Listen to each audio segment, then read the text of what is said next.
Good afternoon, everybody. Following on from this morning's lesson, I want to do a brief video how to make a leaf hanging from macramé. The knot we're going to be using is very similar to the lark knot that we were doing this morning. Right, I've cut one piece of thread or string, is approximately 46 centimetres in length, and folded it in half. Then I have 14 cords that are 25 centimetres in length. Right, so I'm going to fold one in half and place it underneath the main cord. Can you see this? Let me move him out the way for now. Then I'm going to take another of the smaller cords, or another, they're all small now, the longest one's there. I'm going to make a loop out of that by folding it in half. That loop then goes up through the loop already on the table, okay, and then through the other end we pull in the two cords of the other string and just pull, and there we have our first knot. I'm going to do these alternately, I think. So then I'm going to put the first loop of the next one towards the left. Okay, grab another string, fold it in half, another loop. So that will come up through on the left hand side, over, and pick those up, pull them through. Not sure if you can see at the moment that I've got them one to the right, one to the left. I'll show you a bit more close in a minute. Okay, so the next cord I'm going to feed from the right towards the left. Okay, the next one, fold it in half, and so he comes up and pull through the other two. Don't worry about these gaps here. Now what I've done, I've actually done exactly the same as the one before. I've got the big lump there. So let's try. So that means I needed to feed it. And that's why I think by having a gap, I can always put one in the middle.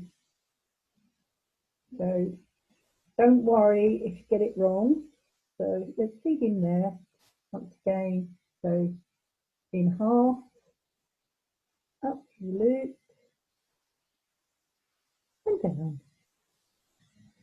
Okay, so I'm back to alternating. One diagonal on the right hand side, one diagonal on the left. And you just carry on with this pattern until you finish at the bottom. One way to remember as well, if you can't remember whether you started left or right, is whichever way you place the loop on the first one is where your diagonal is going to go.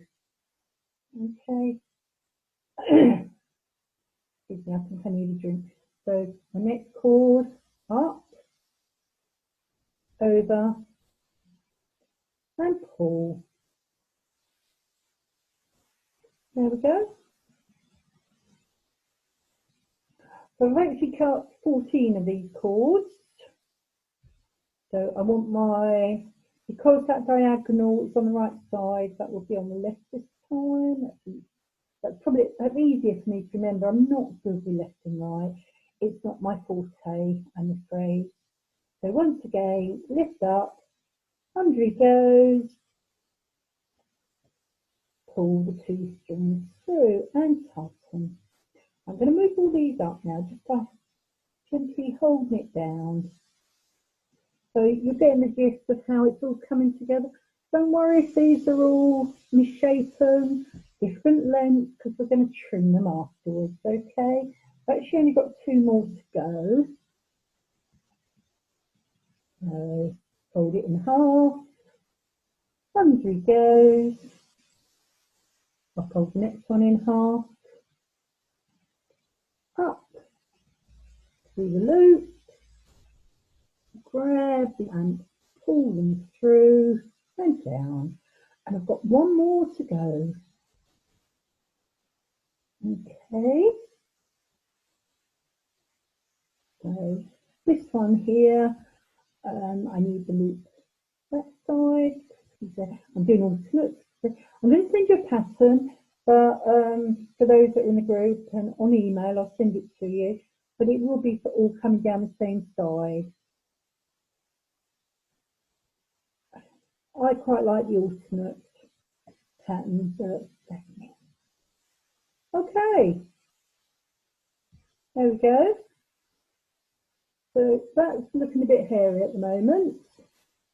Hairy being the operative word. Right, push them all up together.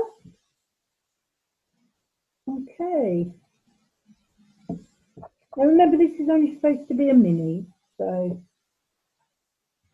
I prefer placing it here, but I'm going to cut it. Remember to have some nice sharp scissors. I did try this with blunt ones first. If you don't want to cut too much off first of all, that's fine. Just cut it little by little. Now, moving out. See, I've missed a couple of strands already, but there we go. Okay. Now on to the other side. Now it's supposed to be a leaf. A leaf is nature. Nature like us is not perfect. And like I can see here, I've managed to miss some strings, so cords or whatever you want to call them. I'm just going to go back and trim. If you don't like your pattern, you trim it a bit more. Then this is how we get the curly ends. I'm using, I have to admit, one of my rabbit's brushes. Well, I have to say I haven't used it for the rabbits because its teeth aren't good enough for their fur. They've all got different piles of fur. It's a bit like choosing a hairbrush, even for a rabbit. Right, I just had a few of these pull down, so let me pull them back up. So they're all tight together. And let's get these undone. So once you gently get them undone, they will start to fluff out. You might find only the ends fluff out. This one's going better than the other side. So there we are, we're starting to get a leaf. And just carry on giving it with a brush. You might have to do strand by strand. But there you are, we're getting there. Okay, so I'm nearly finished. If you want to try this, I will put up the written pattern as well. But as I said, the written pattern is only just one side. So there's another one. You can see the difference between this, and that is because of the only difference is the thickness of the thread. That's it. The green one was much thicker thread. This is a lot thinner.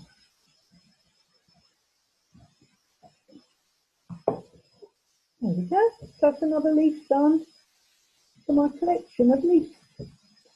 Leaves, I should say, shouldn't I? And autumn's coming. I'm going to try and get some brown macramé cotton and make a full cotton. So I have finished. Maybe I should have put a few more cords on there. I think maybe I should have done. But I can always still trim it a bit more. Trim it round. Move them over here. That probably looks a lot better now. I've trimmed it a bit more. Okay, so that's finished now for you. Okay, hope you enjoyed that. See you all next week. Bye now.